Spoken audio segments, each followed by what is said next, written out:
네, 안녕하세요.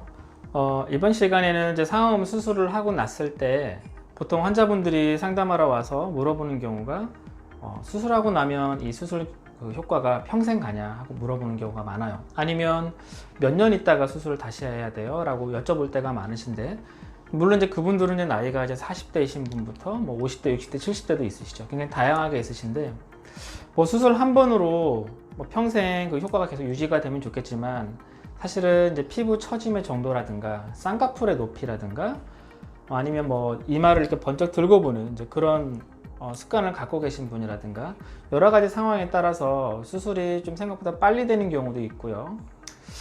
아니면 수술 한 번 했는데 한 20년 이상 계속 유지를 하시는 분들도 있고 하죠. 사실은 그건 정말 이제 환자분의 상태에 따라 다른 이제 케이스 바이 케이스라고 할 수 있고요.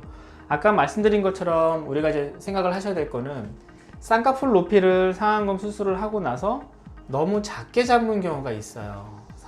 쌍꺼풀 높이를 보통 우리가 이제 일반적으로 수술하러 오셨을 때 자연스럽게 해주세요 라고 그런 얘기를 엄청 많이 하시거든요, 어머님들께서. 저도 사실은 수술을 할 때 과한 것보다는 자연스러운 걸 좋아하는 편이긴 하는데 너무 작게 잡으려고는 하진 않고 있어요. 그 이유는 수술하고 나서 한 5, 6년 밖에 안 되는데 다시 쌍꺼풀이 안 보인다든가 뭐 그렇게 되면 안 되니까.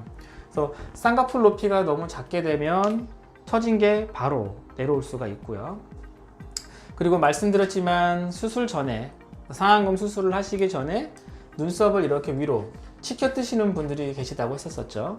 이렇게 치켜 뜨시는 분들이 수술 후에 치켜 뜨는 습관이 줄어들면서 이 피부 처짐이 확 갑자기 아래쪽이, 특히 바깥쪽이죠. 눈썹 바깥쪽이, 눈가 바깥쪽이 확 내려오는 느낌을 받는 경우가 있을 수 있어요. 그래서 그런 경우까지도 사실은 얼마나 이게 눈썹이 아래로 내려가면서 피부가 다시 처지는 것처럼 보일지 그거를 예측을 해서 상안검 수술을 할 때 피부 절제를 같이 하게 된다든가, 아니면 저희 병원에서 하는 듀얼업을 하게 된다고 하면 눈썹 바깥쪽의 절제를 얼마큼까지 많이 해줄 것이냐, 이제 그런 거를 다 결정을 하는 거죠. 피부 절제 폭도 포함을 해서요.